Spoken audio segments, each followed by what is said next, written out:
დღევანდელი ვიდეო ეხება დაპაუზებულ დაშორებულ წყვილებს. გავიგებთ, როგორ არის უთქვენოთ, როგორ გრძნობთ თავს, ენატრებით თუ არა და გამოვათ თუ არა კონტაქტზე. მაყურებლის თხოვნით წერთან ამ ვიდეოს. იფიქრეთ ახლა საკუთარ თავზე, თქვენს პარტნიორზე და ვნახოთ აბა თქვენს გარეშე როგორ გრძნობს თავს ეს ადამიანი.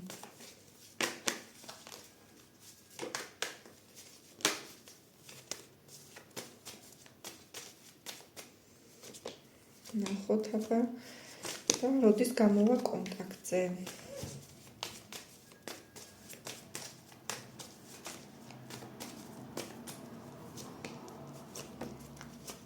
ეხლა როგორ არის უთქვენოთ. მოლოდინშია, მოწყენილია, იმედგაცრუებულია, შეიძლება ელოდებოდა რომ ისე თქვენ გადადგავდით ნაბით, ძალიან ზოგადად მოლოდინშია, ფიქრობს რომ თქვენ უნდა მიხვიდეთ მასთან, თქვენ უნდა დაეკონტაქტოთ, აქეთ თქვენ უნდა იაქტიუროთ. გელოდებათ სინამდვილეში, ძალიან გულგატეხილია, ძალიან გულნატკენია. აქ შეიძლება იმასაც ფიქრობს რომ თქვენს გული გადგინათ და მგონია რომ რაღაც მესამე პირები და სასყოლო სამკუთხედის ამბებიც უნდა გქონდეთ ურთიერთობაში და ჯიუტი ხასიათის ადამიანი ნამდვილად არის, მარტივად არ გადათქვავს თავის სიტყვას, აი თუ შეიძლება წავიდე და გაიხურე კარი, კარს უკან იტიროს, ცუდად იყოს, მაგრამ თქვენ არ გაჩვენოთ და თქვენამდე არ მოიტანოს, აი ითმენს, რაც შეუძლია ითმენს მთელი ძალით.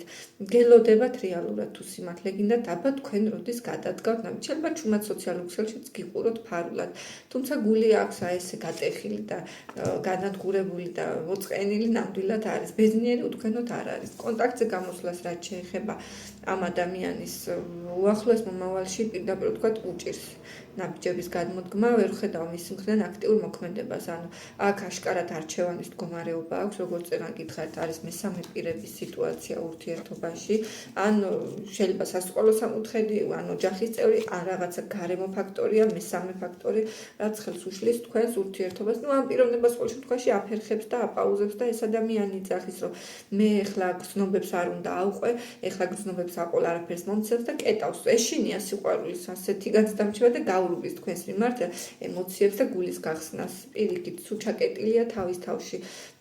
რეალურად სამყარო ეუბნება ამ ადამიანს, რომ შენ თავისუფალი ხარ არჩევანს ჩემო კარგო, საითაც გინდა იქით წადი, გინდა მარჯვნივ, გინდა მარცხნივ. თავარია შენ იყო ბედნიერი, მაგრამ ვერ ირჩევს ეს პიროვნება თავის ბედნიერებას და რაღაცა სხვა რაღაცა ფიქრებს არის აყოლილი, შეიძლება ვიღაცეების აზრებს, შეიძლება манипуляციებს ხვებისას და ცოტა არეული აქვს მაგხრივ გონება და გრძნობები დახშული. სამწუხაროდ ესეთი მოცემულობა არის, შეიძლება გამოვიდეს, მაგრამ უახლოესი ერთ კვირაში ნამდვილად არა, ალბათ უფრო 2-3 კვირა მაინც დაჭირდება.